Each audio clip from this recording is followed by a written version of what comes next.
Welcome to Creature Guide Live Daily News. We're streaming on both Rumble, YouTube, and Kick. Let's dive back into the Mesozoic era, or the time of the dinosaurs. So, from Sci News, Proto-Arctos abstrusus. Ancient, ancient primitive bear had a sweet tooth. An international team of paleontologists has found the remains of an unusual prehistoric bear that lived 3.5 million years ago, or the Pliocene epoch in Canada's high Arctic. Okay, so this is quite a shocker. Usually, when we're hearing of bears earlier in the Cenozoic era, or at least before the Ice Age or the Pleistocene epoch, we're referring to sometimes the Miocene, so pushing over 11 million years ago. And you have like different earlier relatives of the panda occurring over in China, yet looking very distinct from the animal. Gotta be honest, this looks like somebody just repainted a black bear and stuck it in like a somewhat Finland sort of an ecosystem. Guessing that's supposed to be some ancient beaver in the background. The reconstruction of Proto-Arctos abrustrus in the Beaver Pond site area during the late summer. It sounds like this might be actually a certain fossil region.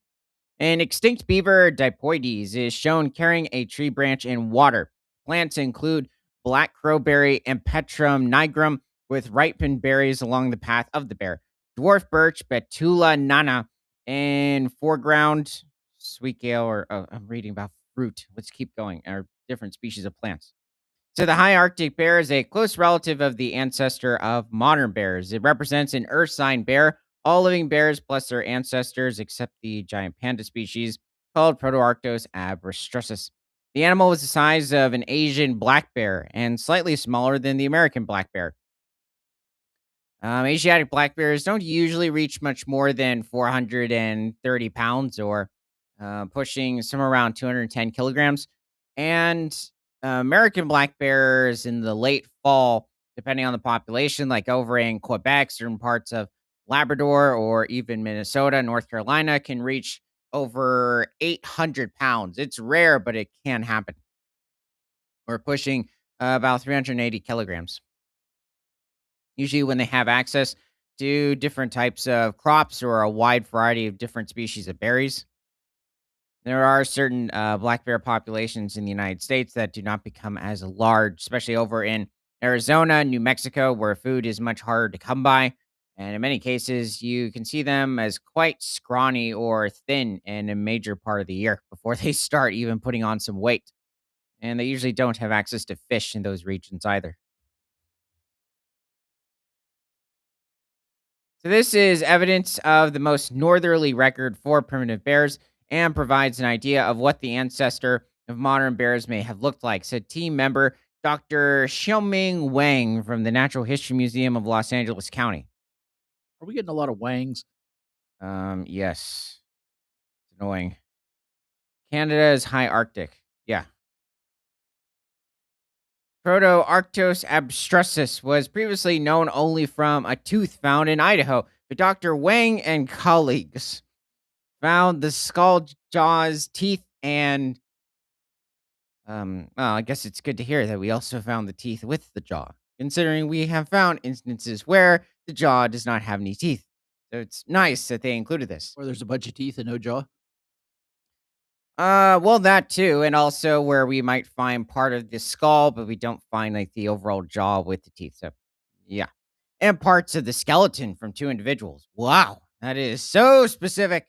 Wang, the skeletal remains of Proto-Arctos abstrusus were collected in different years, 1992 to 2006, from the Beaver Pond site on Ellesmere Island, Nunavut, Canadian Arctic. The fossil bear lived in a northern boreal type forest habitat where there would have been 24-hour darkness in winter, as well as about 6 months of ice and snow.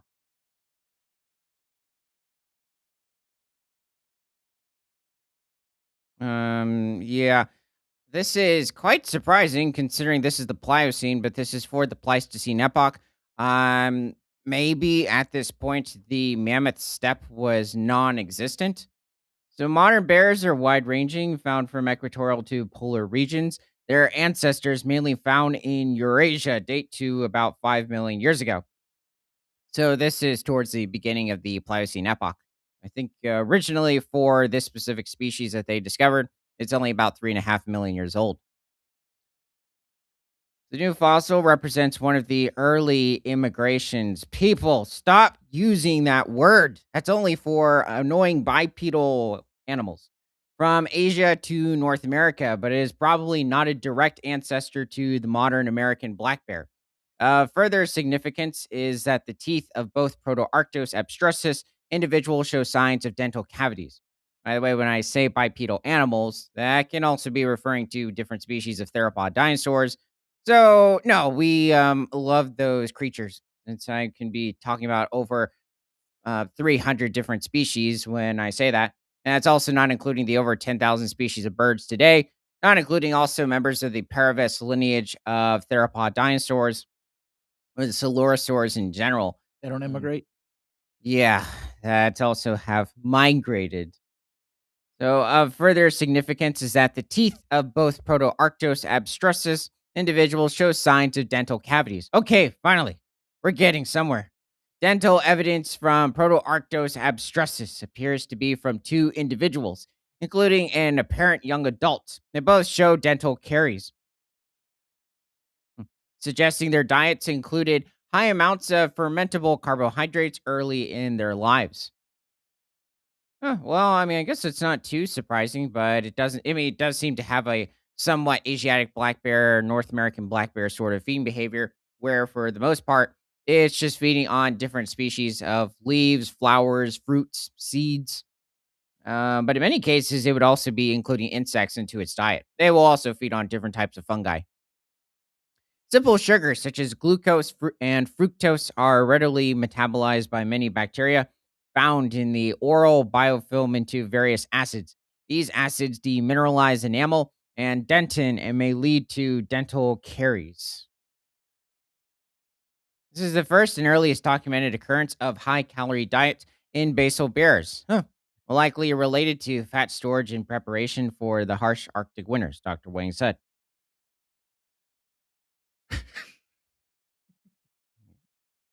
I don't know when specifically bears in different regions started feeding on fish and even different wolf populations.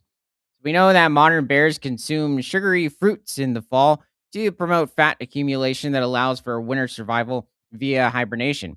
Added team member Dr. Natalia Rybczynski, a paleontologist from the Canadian Museum of Nature. Because she needed to add that? Well, they will also feed on certain species of fruits during the summer, possibly occasionally even the spring, depending on where they are.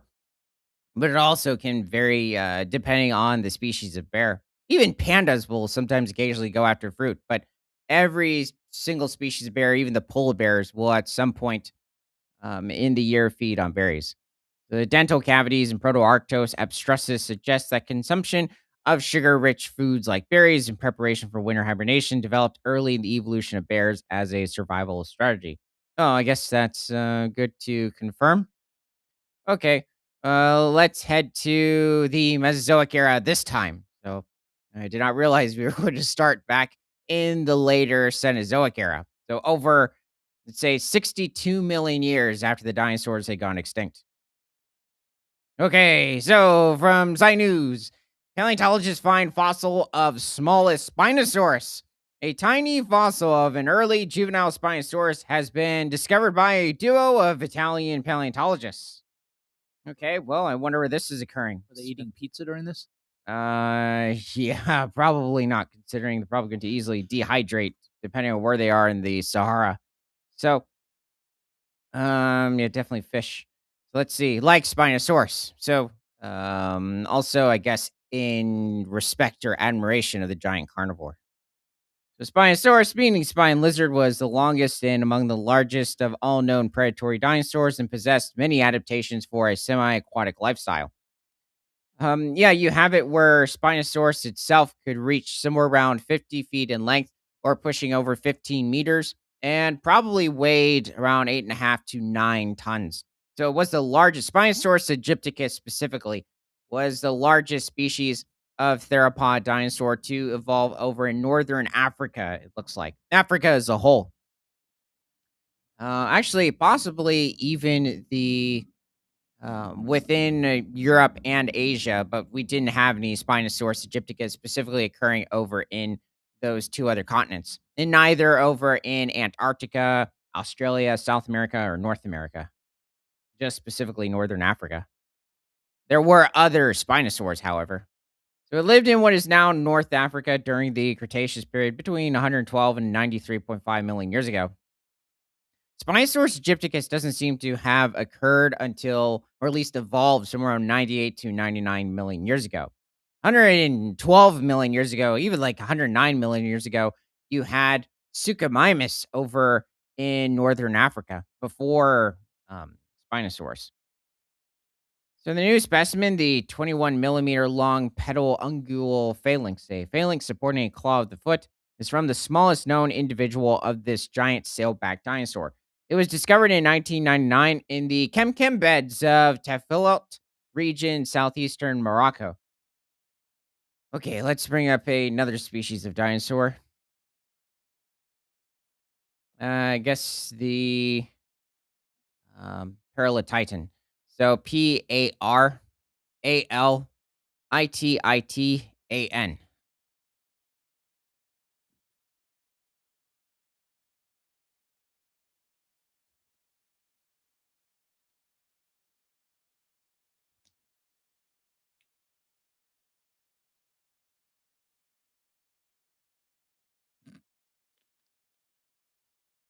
Okay, so yeah, I think this is what, maybe a 1980s or 1990s species, or not species, representation of the Titanosaur back in northern Africa. He's not very So, old. huh? He's not very old. Um, yeah, yeah. Unfortunately, it's well, I mean, if he did die back then, it wouldn't really make it any better. But this creature was somewhere around 75 feet in length, or pushing over 22 meters, and probably weighed upwards of 30 tons. So, making it one of the largest species of long necked sauropods to exist over in northern Africa. So, I believe it has been found over in Morocco and possibly Egypt. There also have been early late Cretaceous specimens of different species of North African sauropods closely related to Paralititan found over in Niger. I think in some cases, even Algeria. So this animal did coexist with Spinosaurus aegypticus around 98 million years ago over in Morocco. Whoa. This is almost like the prehistoric planet models, but I've seen certain other similar representations. Yeah, I mean, it's not a bad reconstruction. It definitely gave it kind of a short neck compared to the rest of the body. It almost has like a sort of giraffe type of a stance, which sauropods in general, even the more, well, it's likely all of the species had a vertical, erect sort of a neck structure or stature. But this one, I mean, I guess he's fine. They also did add armor around the back and even like the upper femurs I'm just or the looking at the thigh smile region. on his face. Yeah, he looks very happy, but he could just be smiling because he's not too intelligent. Okay, this one now just either looks sad or a bit dull, but it's also from the 2011 documentary Planet Dinosaur. I think the And other problem is it's blurry a little. yeah, I will say that these were odd models even for the time. It's has an odd posture for a neck. It's like it had that slightly vertical and then horizontal sort of a stature.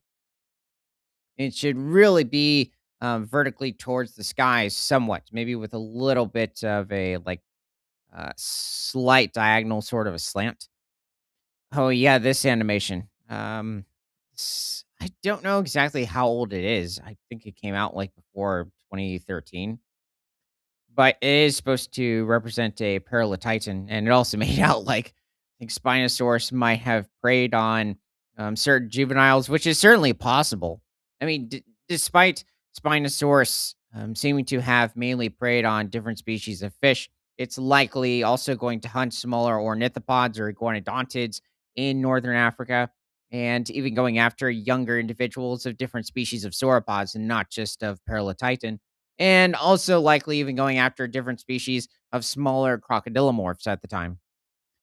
Yeah, it's from a little while back, but there's feathers on their arms, unless they were already there. I definitely didn't notice that.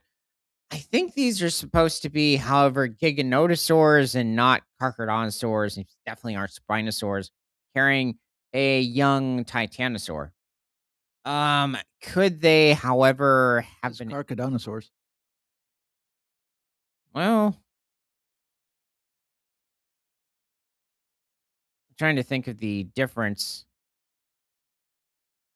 It is possible, I guess, especially when looking at the teeth, that they might have a more Carcharodontosaurus sort of look. And Carcharodontosaurus did coexist with Spinosaurus back in early Cretaceous. Early late Cretaceous, North Africa, but Okay, they what are we likely looking didn't at? really compete for many food sources. What is that? This could be a Carcharodontosaurus. Not the carcharodontosaurus, this guy. Yeah, maybe a bit of a short length Paralotitan. Feathered? No, I think those are just osteoderms. It's on the sides of him. Oh, I thought that was just coloration. Oh, look down here. That might be like simple, not necessarily osteoderms in that instance, but kind of like with what you see in certain throat sacs, those slight, um, almost petals that linger off of the throat. I don't know what they're called.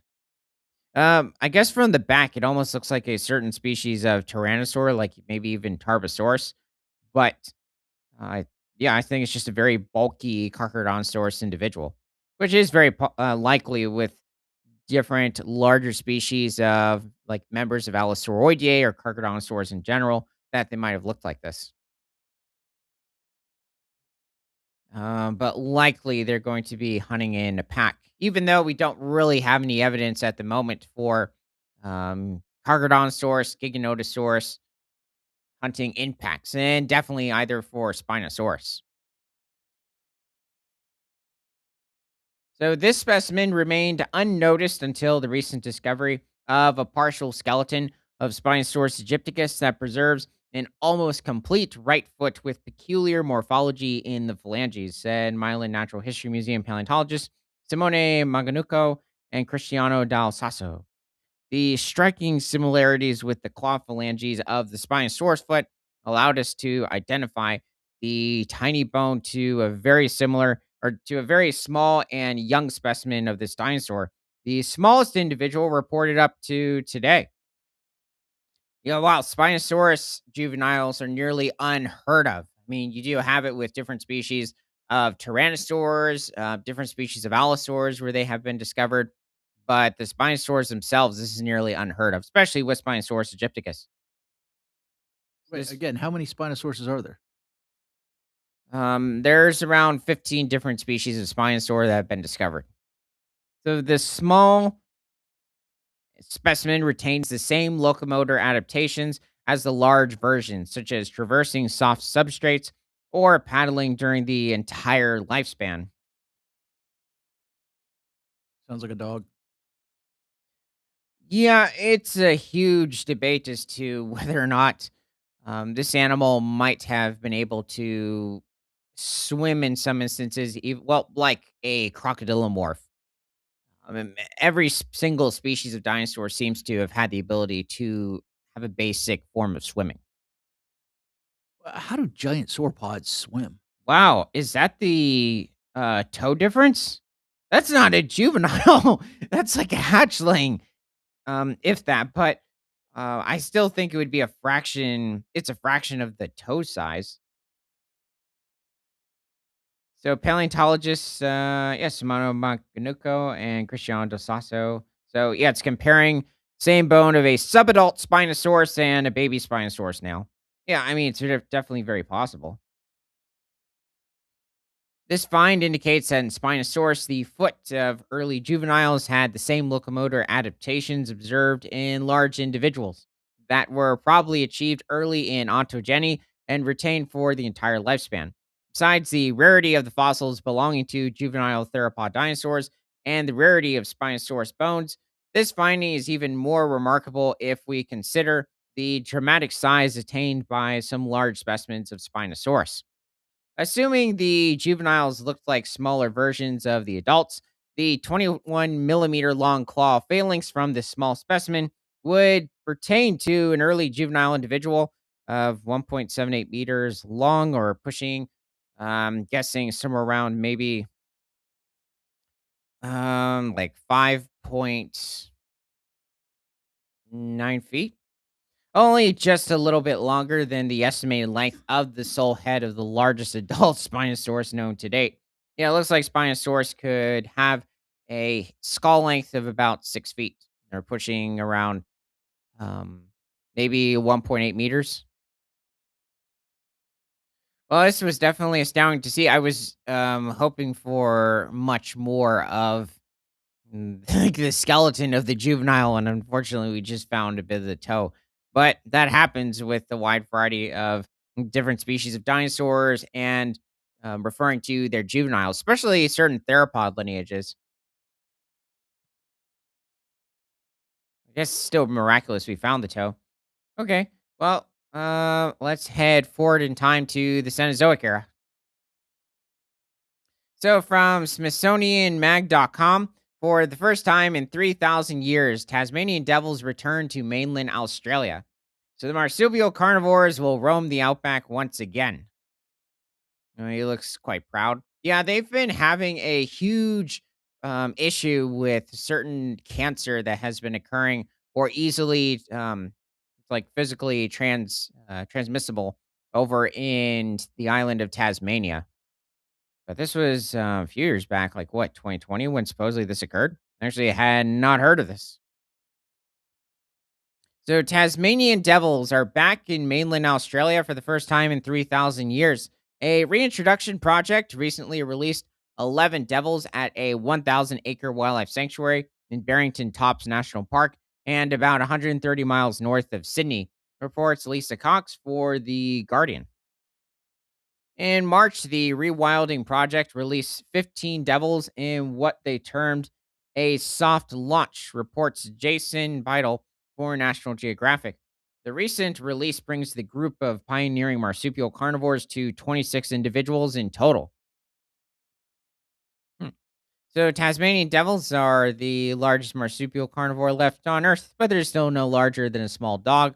The biggest males top out at around 30 pounds or pushing 12 kilograms. Let's see. I'm gonna go forward a little bit. So the precise cause of their disappearance from mainland Australia is unknown, but according to National Geographic, human hunting may have eliminated many of the species that the devils relied on for food. The Guardian also suggests that changing climate and the introduction of the dingo may have also played roles in the devil's extinction in Australia. A surviving population has thrived in Tasmania, a large island off the southeastern tip of Australia, but the tenacious scavengers have struggled in recent decades. First detected in 1996, wild devils in Tasmania have been beset by a deadly and contagious cancer that affects their faces and mouths. The aptly named devil facial tumor disease is the only known infectious cancer and has spread through the population through biting, fighting, and mating, according to the Aussie Park, one of the conservation groups leading the reintroduction. Yeah, Tasmanian devils are constantly coming into contact with each other, but it wouldn't matter anyway, even if it was like certain times of the year. The population has since been reduced to just 25,000 individuals. How many were there originally? That's not necessarily a small amount for that region. Because of the threat of DFTD, the reintroduction project has taken great pains to ensure the devils released in Australia are free of the disease. Bringing the species back to Australia is a bright spot in a year marred by the aftermath of fires that killed, injured, or displaced an estimated 3 billion animals. Ecologically, there is hope that a revived population of Tasmanian devils could help restore balance to the Australian ecosystem, which has been ravaged by introduced species like feral cats and foxes, endangering native wildlife, especially birds, reports Brian Kahn for Gizmodo. So the presence of devils on the landscape seems to put the cats off a bit. David Hamilton, a researcher at the University of Tasmania who studies devils and was not involved in the reintroduction project, tells National Geographic. Devils don't typically eat cats, but cats seem to want to avoid a possible altercation with the scrappy marsupials and opt to hunt at dawn and dusk, ceding the night to the nocturnal devils. For National Geographic, this time shift may allow native species such as bandicoots that emerge under the cover of darkness a respite from the feline marauders. But the full ramification of the devil's comeback remain unknown, and the project's organizers will be keeping a close eye on the devils and their surrounding environment inside the fenced-in preserve via tracking collars and camera traps. The eventual goal is to bring the devils back on a larger scale beyond the fences of the preserve. So once we move and bleed out from sanctuary type management into natural landscape, the concept is that we have a natural predator roaming the landscape. Tim Faulkner, the president of Aussie Ark, tells The Guardian, Tasmanian devils represent a very unique natural control measure for our feral pests, and in the absence of mainland predators, they bring balance back to the ecosystem. That is interesting, though, at least when it comes to the overall population of, Tasmanian devils in Tasmania, they're making out like it was small. I mean, I don't know, let's look up the population of Tasmanian devils real quick back in, like, 1980. No, I'm not sure about the 3 billion animals, dying in a single fire. That seems now, if that's including insects, then that's definitely believable. But even just birds, it might be including different species of invasive rodents. I wouldn't be adding that, even though technically it would count for how many animals, but I would just be looking at natives. Maybe Yeah, the livestock. wild Tasmanian devil population was robust, healthy, and estimated to be around 20 to 50,000 individuals. Well, that's a huge difference. Yeah, their home ranges are also pretty small. In some cases, it's like somewhere between half to a single square mile, or maybe a couple of square kilometers. Huh.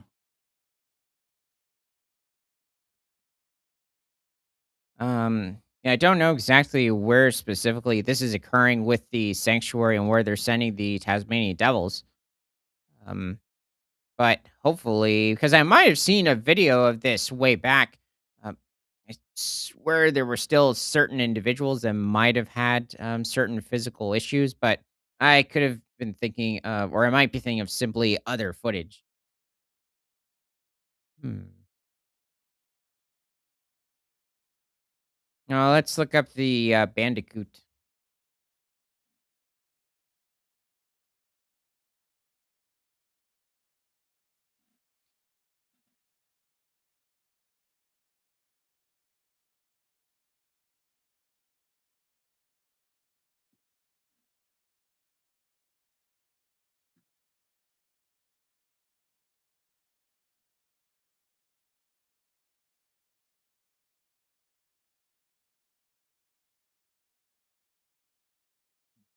It looks more like the Tasmanian devil in this instance than a bandicoot.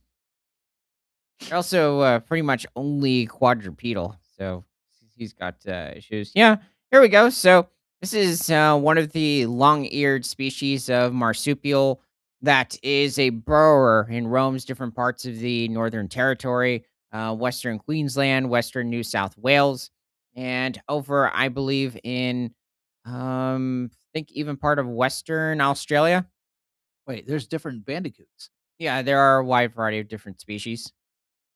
So they are quite distantly related to like the different species of kangaroos, wallabies, which are all part of Micropodidae, whereas this is a completely different lineage. Oh yeah, they're like the other shorter-eared bandicoots. It is odd as to why different species of bandicoots evolved like a bit of a longer sort of a snout or shorter ears, considering many of them do live in quite um, hot and dry environments, but there are also certain species in more of the wetter regions. So maybe simply having to rid of heat, what there it isn't that much of a problem. Yeah, this is a this definitely one of the more like hedgehog sort of looking bandicoots. But many of them are feeding on different species of insects, so they are insectivores. They might go after different species of fruits or even seeds occasionally.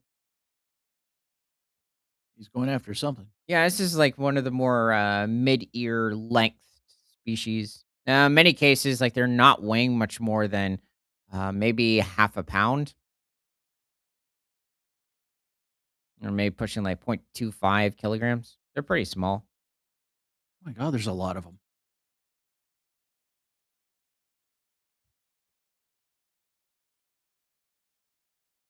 Yeah, I think there are over 12 different species of bandicoots roaming different parts of Australia. Not sure, however, if there are any species roaming Tasmania. I don't believe they're over in New Zealand. New Zealand also is quite a ways from Australia. Someone's holding one. Yeah, it seems like probably release like they put a little tag on the ear and then probably releasing it back into national park. Why? Do they think someone's gonna actually catch it again? Yeah, I mean when it comes to like feral cats or dogs. What? What do they need to tag it? Oh, you're referring to the tagging part. You never know. I mean, they're pretty. Many of these species are not common.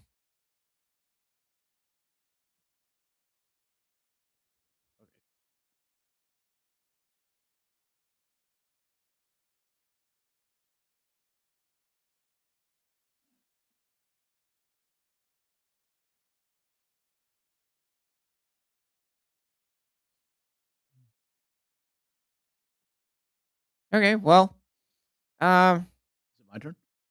yeah.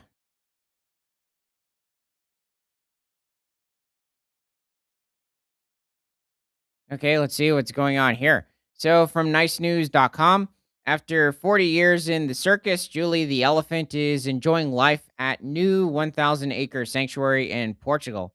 Interesting. I didn't really think they had any space in Portugal to put in an elephant preserve. It seems like they've got a bush elephant here.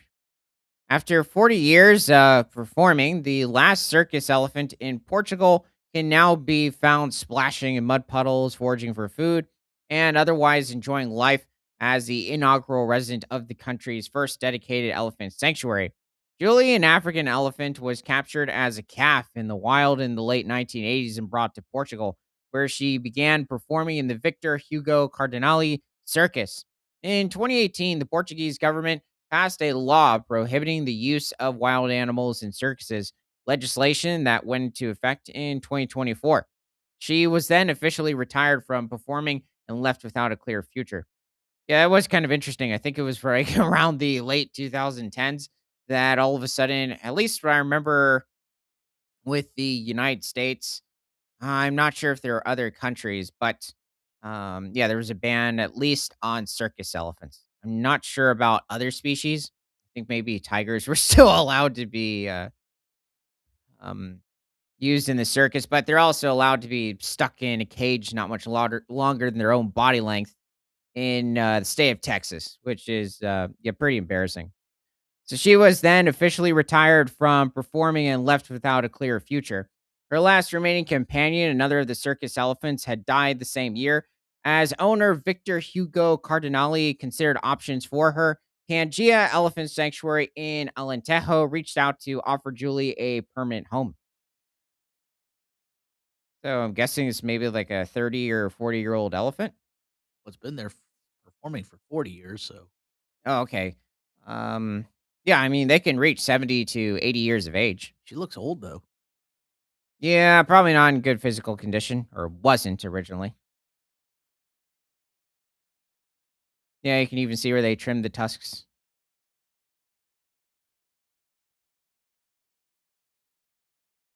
Yeah, she doesn't look good. I mean, she's probably happier now. Yeah. So the first of its kind in Europe, interesting. I actually thought there might have been another elephant sanctuary. Maybe I was mistaking it for a large zoo. The sanctuary was still being built at the time, but staff soon began coordinating Julie's move. Fast forward 18 months, and on June 30th, Julie took a 2.5 hour truck ride from the circus grounds to her new habitat, becoming the first elephant to live on site, and she settled in right away. Julie is the first elephant to call Pangea home, and there could be no more fitting resident than Portugal's last circus elephant. Kate Moore, managing director of the sanctuary, said in a news release. I'm not sure how long, how large the elephant sanctuary is over in Tennessee.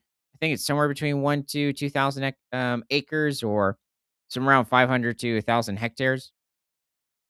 Many circuses and zoos across Europe are reaching the point where keeping elephants is no longer possible or appropriate, and they need somewhere to turn. Yeah, I wonder if some other instances, I guess in some cases, they might send them to certain sanctuaries over in Africa, or possibly they send them to the United States. It's 3,060 acres. Oh, okay. So in a It started as 110 110 acres? in 1995. Well, yeah, it has been around for, I think, a little over 30 years. So, in a video created by the sanctuary, Moore explained that the climate in Alentejo is remarkably similar to parts of Africa like Zambia. We also had it where there were different species of mammoths roaming southern Europe, including Portugal, back in the Pleistocene or the Ice Age. So, it still has changed quite a bit, like the variety of vegetation. But yeah, it's not a bad place to put her. In the winters, it's wet and it's lush and green. In the summers, then it is hot and dry. And it's basically giving the elephants that seasonality, which creates that experience of a really natural life.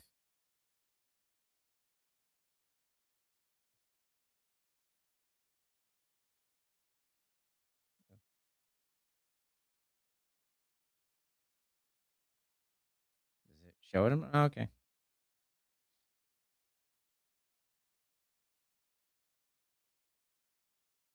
Okay, does it show her where she's not there? Oh, there's her truck ride. Okay. Mm,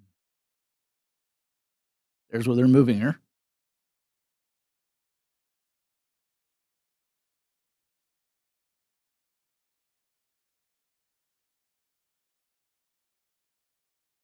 They have to adapt them first before they let them go, right? Yeah, I mean, it can take a few years not a few years, a few days to acclimate in the area, but um, there's also like a small outside region for them to roam.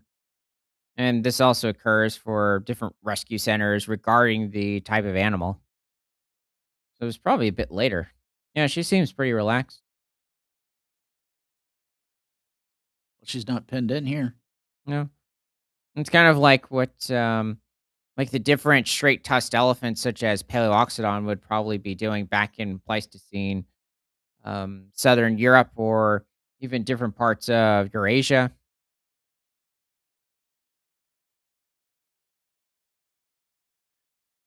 Do they have to keep the tusk cut or they continue to grow? No, they don't grow after that. So the sanctuary spans 1,000 acres and aims to house 20 to 35 elephants, but has limited occupancy at this stage while more barns are added and fences constructed. Later this year, Julie is expected to be joined by Kariba, another female African elephant in her 40s, who was also wild caught and is currently living alone at a Belgium zoo. Maria They were. Maria's in the chat. Oh, welcome aboard, Therapod. She says, "I hope that in the near future, any kind of animals will not be allowed for entertainment. If people pressure, maybe they will make a law that will be around the world." The problem with that is if they just gave them larger areas, you have to protect some of them anyway. Um, yeah, I think if you're referring to certain types of, like I'd say most zoos in general usually give the animals too small of an area to roam. There are different rescue centers, however. Yeah, I don't agree with taking certain animals from the wild, especially if there's not really necessity to. Though there are certain instances where you have it like, let's say there's too small of a population, or it's under heavy impact from poaching. I don't disagree with putting them in a certain enclosed area. And like even having it where there might be a limited amount of tourists because you have to be getting in funds from somewhere. So, but yeah, in this instance with like the circuses, zoos, I swear there's another kind. Um, I mean, obviously, also with like the different species of large predators today, and sticking them in cages, like I completely disagree with. But if you have it where the animal has like 10 to 20 acres to roam, or even it's like a certain pack, I would say for elephants, at least giving them like somewhere between 100 to 200 acres, then that's, seems to be, it's probably fine. Well, I'm and trying to, there was a lot of areas where they could have built zoos where they would have had massive amounts of space, and instead they turned around and put them in the middle of the cities. well, yeah, that never made any sense. Why is it that you had all these zoos around, not just the United States, but and actually, not just even the West itself, like all over the world, and they just bought like maybe 40 to 50 acres, some cases less. Like, what is it? The Lincoln Park Zoo over in Chicago is like somewhere between 5 to 12 acres. It's a small area, and they stuck like the black rhino in this small enclosure. And these are also the same institutions that claim that people, especially northern Europeans, are destroying all the animals and 49 acres. habitats. Huh? It's 49 acres. Okay, not the Brookfield Zoo. The Brook you said Lincoln Oh no, Park. the Brookfield Zoo, I think, is a little over 100. But it's just, especially irritating, and I'm not even going to say at this point really even confusing that they're doing it. It just seems like a big push for control. It's 235 acres and houses 3,400 animals. Yeah. Well, I also visited there. I didn't see the whole zoo, but they could have added so much more. There was a ton of space. It seemed like several courtyards just for people that could have been added for the animals themselves. And yeah, it seems like with many of these instances where it's not really directly for the just overall relaxing lives for the animals.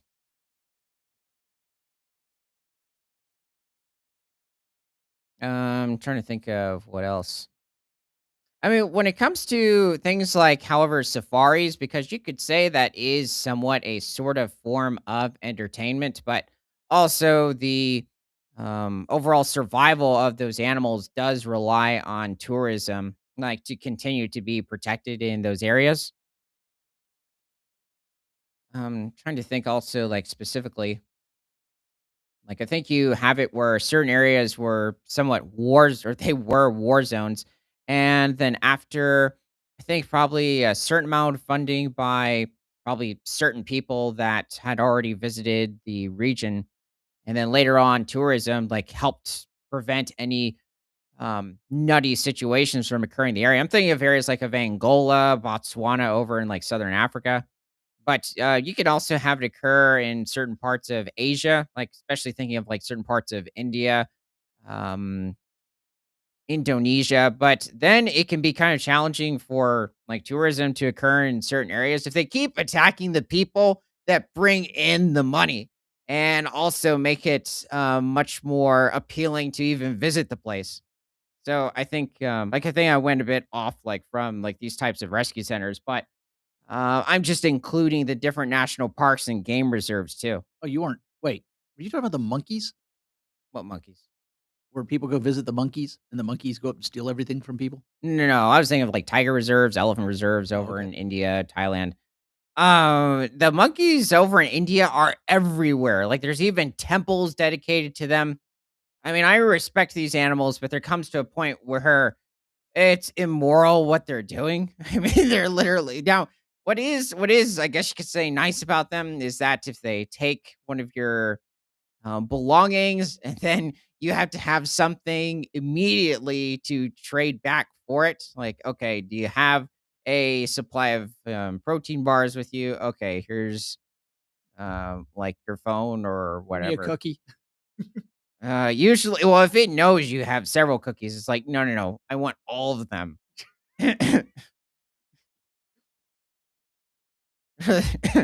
They're funny negotiators, but they can also be somewhat violent at times. So in the news release, Cardinali said the decision to rehome Julie was not an easy one, as she had been a member of our family for decades. But he added that working with Pangea on her transition to her new home was a critical factor in our deliberations. She just doesn't look good. Yeah, kind of thin. It is interesting. Compared to certain bush elephants, she has quite a bit of fur. Like she's giving off like a sort of a mammoth sort of a look in this instance, at least on her chin. And it's also odd as to why they evolved specifically fur in those regions. So the organization's goal is to provide a safe space for these wild animals to live out the rest of their days without the stress of a long haul journey back to Africa. Our focus is now to give Julie the best possible quality of life in her time ahead. Oh, that's it. I have another one. This just looks interesting to me. I don't know how many elephants are at the elephant sanctuary over in Tennessee. Okay, from SmithsonianMag.com, ancient North American mammals may have gathered in Mexico and diversified before moving to South America, priming them to thrive there. Analysis of fossils from the country hints that animals from the north stayed in a holding pen between 7 and 10 million years ago. The timeline might help explain why so many South American mammals have North American ancestry, but not vice versa. That seems to be the thing. Like with like the different species of gomphotheres or later mastodons, different species of saber-toothed cats. Mammoths, however, don't ever seem to have marched into South America, really only extending as far south as South America, Mexico during the Ice Age. This seems to be we have a Thylacolus and a Smilodon on the opposite side. Probably mentioning how we had different lineages of cat-like marsupials occurring over in South America, like the Thylacolus. We even had like Nimravids over further north in North America, like with Barbophilis. And then the placental cats, like Smilodon, came down.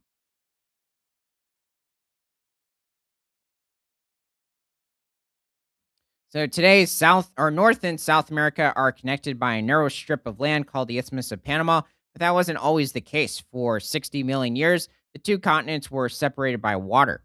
Scientists have long thought that animals were confined to either North or South America until roughly 2.8 million years ago, when the Isthmus of Panama formed and allowed them to move freely between the two huge landmasses, a phenomenon known as the Great American Biotic Interchange. Okay. I asked Maria, I said, "Were you talking about circuses?" I said, "Yes, any place that doesn't have a sense of preservation. They are seeking attention to earn money and don't care about the animal's wellness." Well, that's basically what we were saying. Um, Yeah, I mean, I did think at one point that certain zoos were really trying to have a positive impact on different species of animals. And I can't honestly think of any where it does seem to be, at least with all of the animals at a certain place, because you might have it where the not necessarily the sea lions, but I'm trying to think of a certain animal.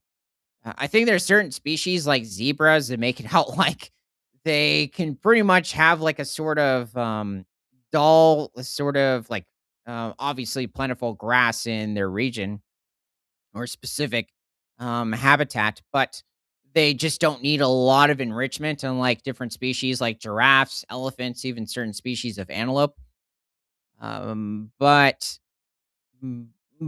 besides that, I mean, yeah, it's just you have it. Also, I think in recent years with a lot of zoos, it's become loud with also people visiting, and certain people just don't have any respect or just sort of Yeah, that was my thought. They don't respect the animals. Yeah, like it's just total yelling, running, and shouting at the animals. Many instances, giving them food, and they're also not being corrected or sent out of the place for it. It was So, like feeding hot dogs to the okapi. oh yeah, that was a while back now.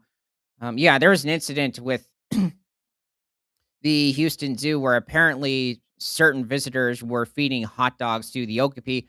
I don't think it perished. I think it just got really sick. That's a It died. oh, okay. Um, well, that's an unfortunate giraffe. And there were other instances with like people feeding Cheetos or certain chips to different species of monkeys. Trying to think. I'm not sure if there are any circumstances with like the elephants, I but think the zookeepers, some of them really do want to uh, help with enriching their lives, but they only have so much space to do it in. um, yeah, but it still does come to the point where because of, giving an elephant or especially a herd of 5 or 7 individuals, only 4 acres is far too confined. I mean, they should be on like somewhere between 100, 200 at least, if You not more. you donated 50 watermelons one time.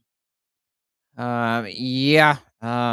Well, that's another interesting thing when you go to donate like fruit to these different institutions. You would think the immediate um response would be, hey, thanks. We really appreciate this. These elephants are going to love it. And then instead it becomes a fight. And you're wondering, like, are you considered about certain pesticides being used for these watermelons? And I'm pretty sure like they're even used for the alfalfa or hay that's being given to I them. think also some of it is they're worried someone's going to poison them. That's odd though, because I don't know what the benefit of poisoning an elephant would be. It's like usually, um, But when you did that, though, it wasn't a problem because you had the store deliver. yeah, it's true, but I'm just trying to remember. There was that other time where all of a sudden it became, Uh, you said one time the store didn't want to deliver it. I guess, like hmm, I just wonder how that would negatively, if you're paying for them, like how would that? Just wondering how that would negatively affect them. Well, besides that, let's see if anything pops up with this article because it just seems to be talking about like the basic North and South American divide, or I guess the influx of genetics coming in from North America during the Pliocene and the Pleistocene. So 2.8 million years ago is like during the last 400,000 years of the not the Pleistocene, the Pliocene epoch. So this is probably shortly after like the Otodus megalodon shark went extinct. So, unable to proceed any further. Or wait, did I mention that? A new analysis of fossils from Mexico hints that mammals living in North America had already started heading south by at least 10 million years ago. Researchers report in a study published July 30th in the journal Science. Unable to proceed any further, the creatures waited in a biogeographic holding pen and diversified until about 7 million years ago. The team writes in the paper when opportunities arose for some smaller species to continue their journey south into South America. Later, when the Panamanian isthmus formed, the floodgates opened and mammals moved both north and south. Study co-author Jack Sang, a vertebrate paleontologist at the University of California, Berkeley, says in a statement, "Here we go with the wings and the sangs. The findings not only reshape scientists' understanding of how mammals spread between North and South America, they also offer fresh insights into modern biodiversity on both continents. Many of the animals that were roaming North and South America, especially South America, 2 million years ago, 11 million years ago, are gone. Not sure how that gives us insights into today. The new picture may help researchers and conservationists understand which species are more likely to persist and survive future perturbations in the environment, given what they've already experienced for the past 10 million years.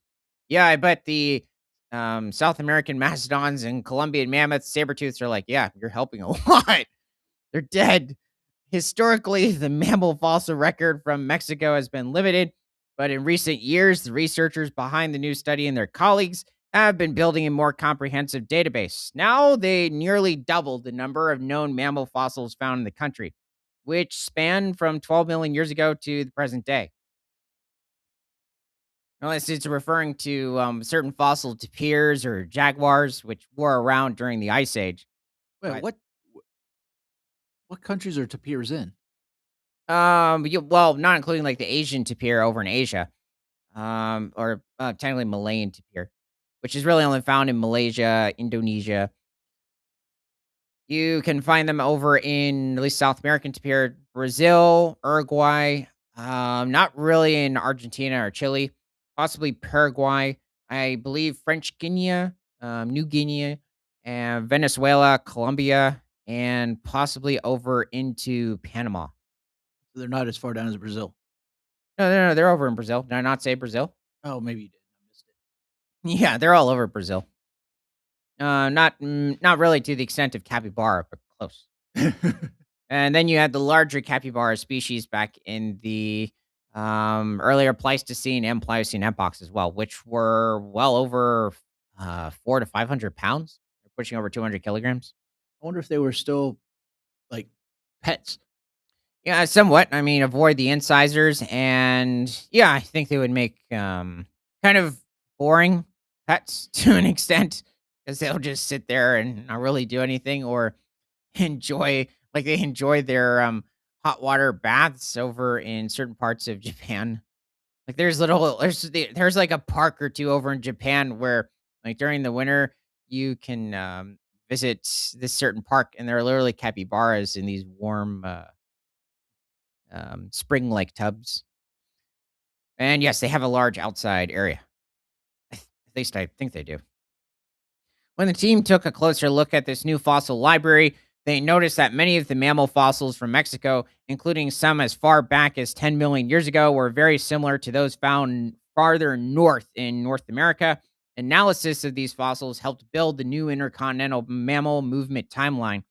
During the holding pen phase between 7 million and 10 million years ago, large bodied mammals from North America adapted to their new local climate and continued to diversify.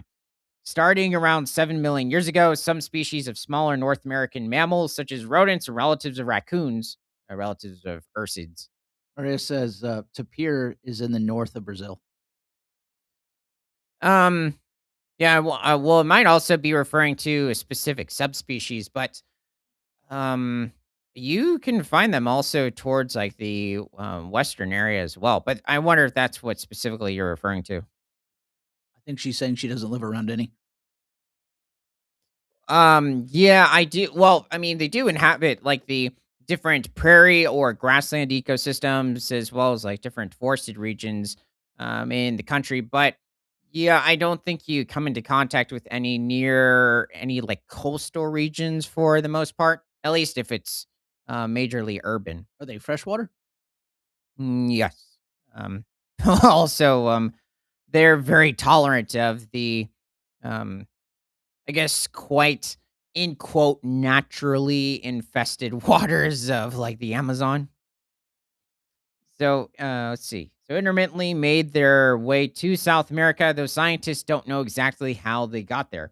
They might have floated on rafts made of vegetation or swam between islands, for example. Yeah, I've heard of that. It's a bit challenging to have a whole species unless it's extremely inbred to Or it said tapirs can also be found in Pentanel. Pentanel. Yeah. Yeah, it's a small ecosystem over in I think southwestern Brazil. So it's like a mixture, not necessarily of mangrove like swamp ecosystem, but yeah, the plains and marsh type of a mix. There's also like different species of South American deer in that region. So once the land bridge formed and mammals began moving in both directions, those from North America outcompeted those from South America, and many South American species died out. It's a bit of a mix with this sort of an instance. It really would depend. You had it where many species of animals were moving into South America, and the native species still clinged on for quite a few, or at least like 2 to 3 million years in some instances. So scientists say that's to be expected. Whenever plants and animals newly come together, there will be some winners and some losers. Jenny L. McGuire and Claire M. Williams, paleontologists at Georgia Tech, who were not involved with the research, write in commentary accompanying the new paper. It can vary, like if there are certain diseases that the new species bring. Um, Also, when this occurs, in many cases, there tends to be like a major change in the um like ecology in some instances, but you can have it where the like overall environment stays the same and the other animals just simply adapt to the region. You can have certain hybrids occur, or you can have it where the animals just don't really interbreed with each other, at least if they're closely related. Let's see. So the effects of this uneven success are still apparent. Today, only four modern mammal genera in North America have South American origins, while more than half of the 217 mammal genera in South America have North American ancestry. Researchers write in the paper. I wonder what that's referring to.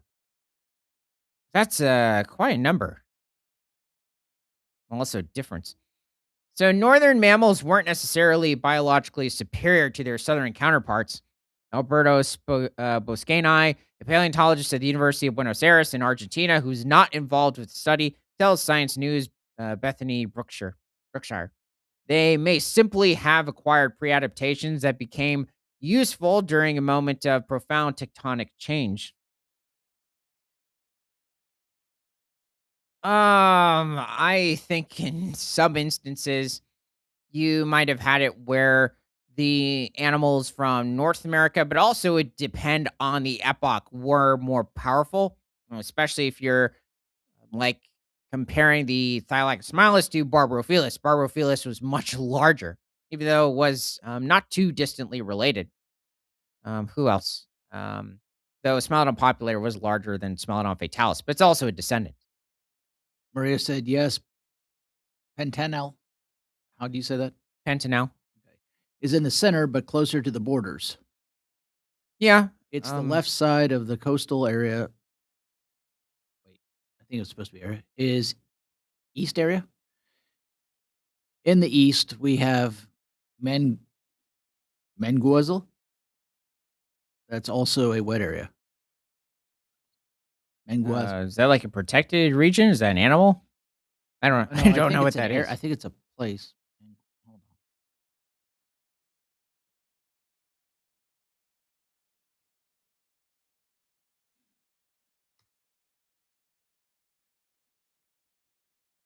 So, f It gave me the answer in Portuguese.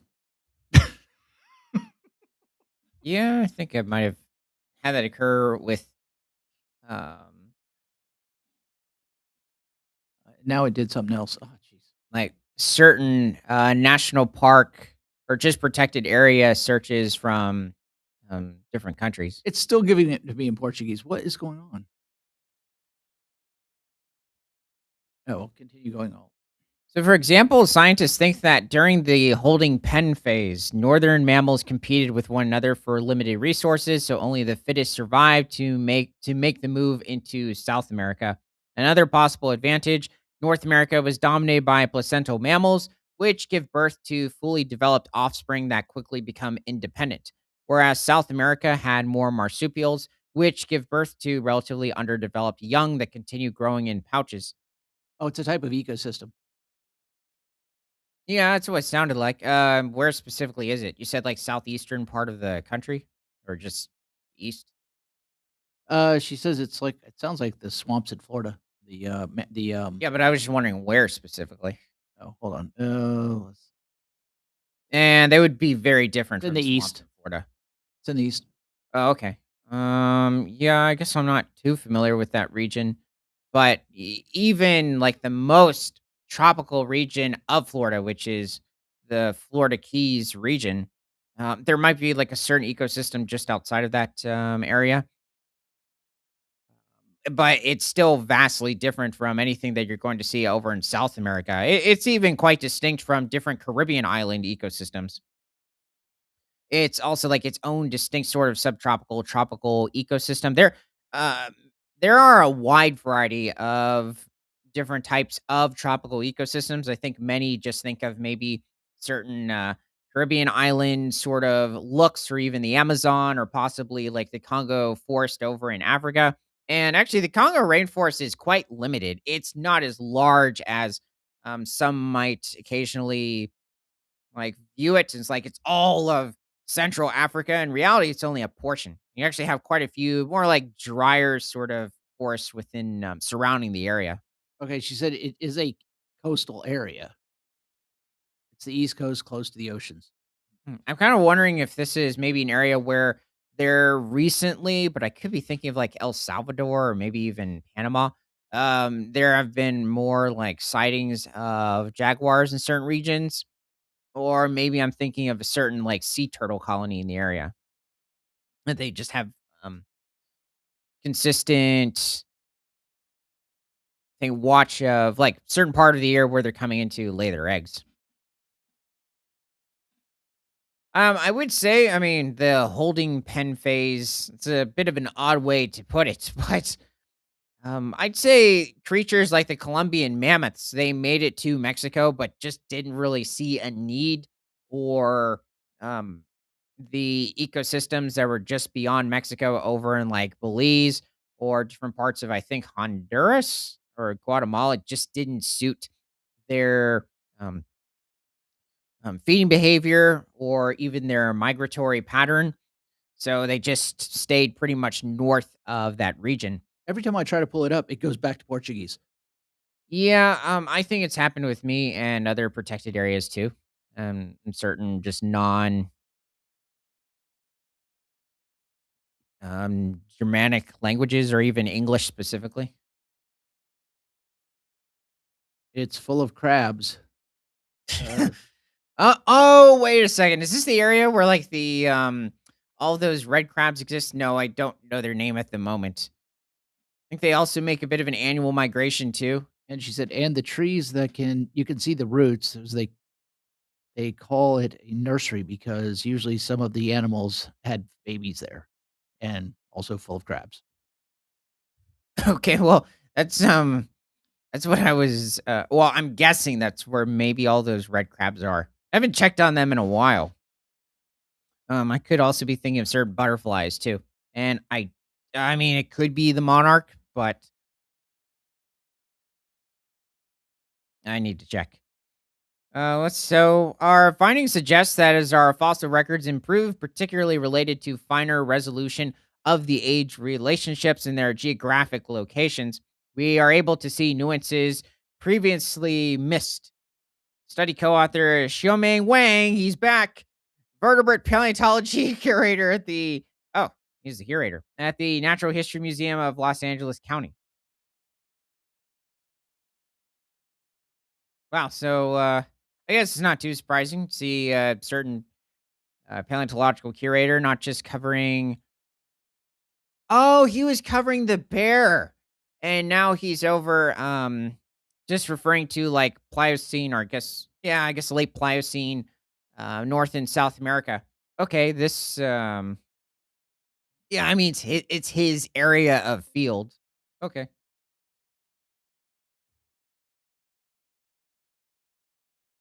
oh, that's it. Okay, well, we're going to give everybody a minute to stick in any comments into the chat.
Okay.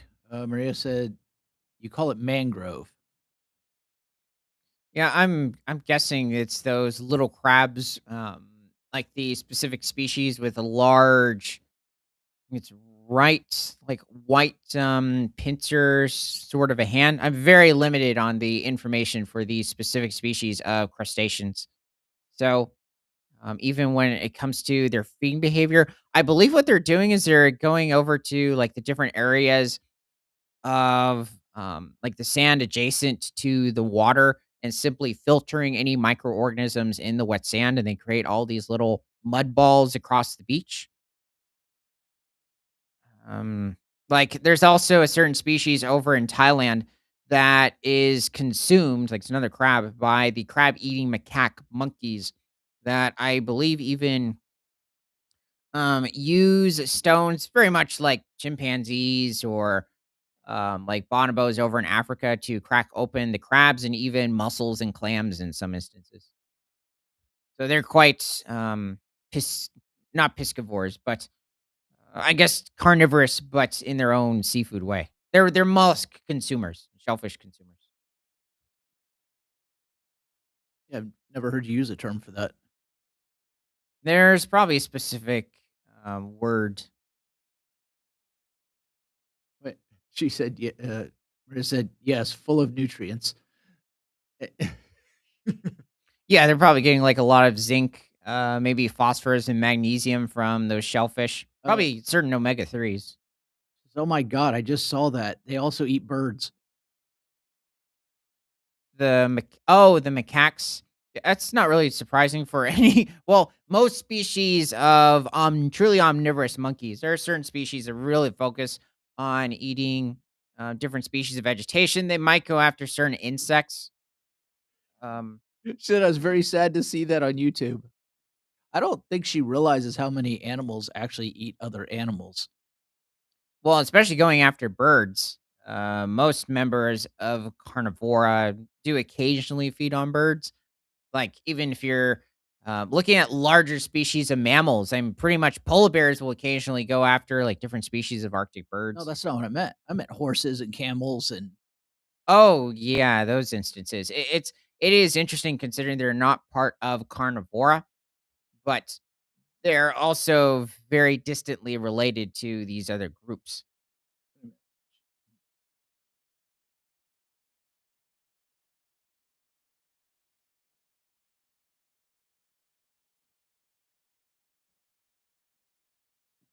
hold on.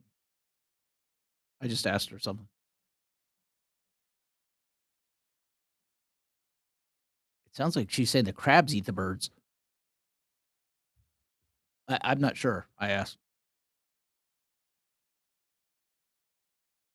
I just don't know of any species of crab that would hunt, birds. There are definitely species that are capable of, like, maybe it's the coconut crab, of breaking the limbs of certain species of mammals for how, strong their pincers are.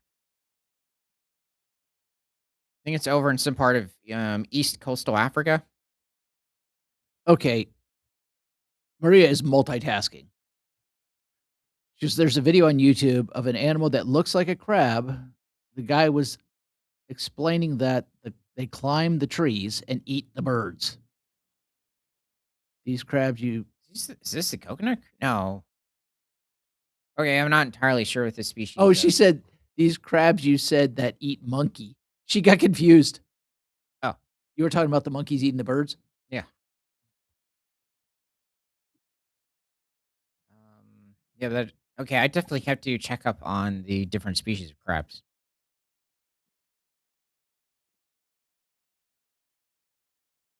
Lobsters too. Even like different migration routes. Because certain crustaceans do make, well, typically most of them make smaller migrations compared to, certain larger species, like even when it comes to crawfish.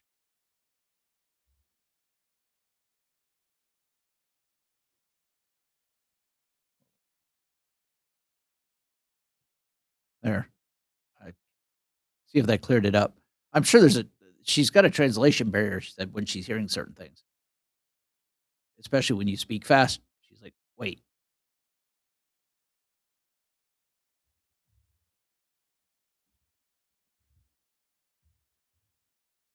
Said I should find the video I saw a time ago.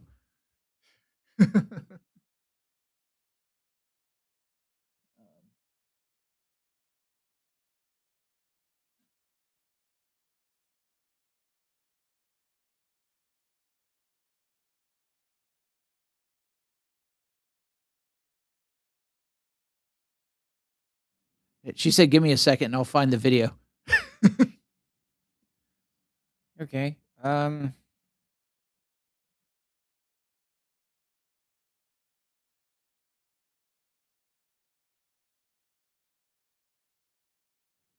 Like, I'm trying to think of specifically instances where, because certain scientists mentioned that North American mammals weren't necessarily biologically superior.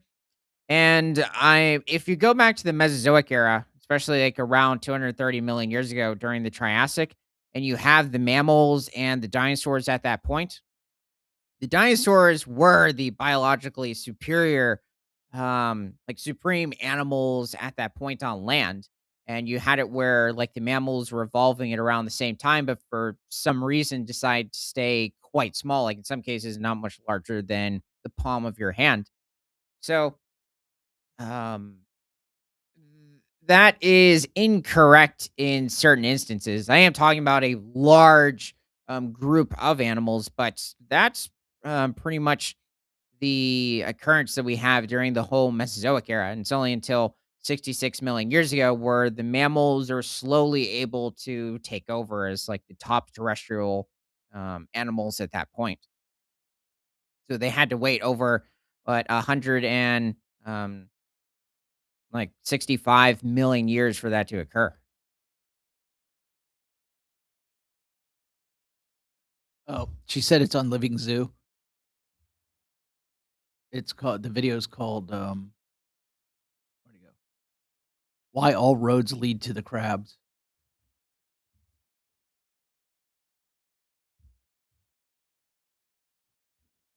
Yeah, I'll still check up, in fact, see if there's anything new going on with different species of crabs, and even check out like to see if there's any other ancient species. But also, it's like when we went over the Spinosaurs earlier, see if there's anything else going on with different juvenile discoveries of not just Spinosaurus itself, but maybe of even Baryonyx or Sigillomosaurus, even going into like Irritator or possibly like even other members of the Megalosaur lineage, like even bringing up possibly or very likely Torvosaurus, maybe even going to more into depth with Megalosaurus. So those are other things.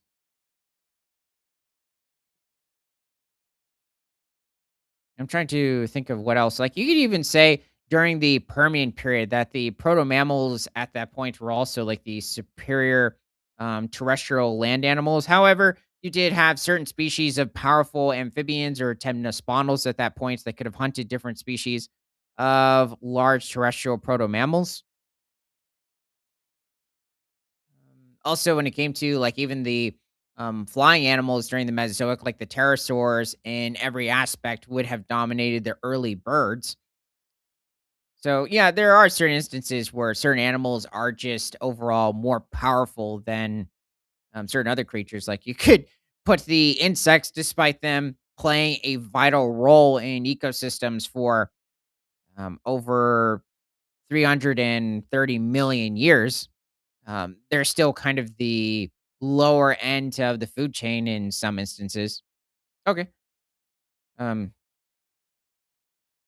all right. Well, thanks for joining. And from prehistoric to present, my name is Ethan. This is Creature Guy Live Daily News. Tomorrow, we are going to be streaming at 1 p.m. 1:30. 1:30 p.m. And remember that nothing is better than all animals all the time, or 1:30 p.m. Central.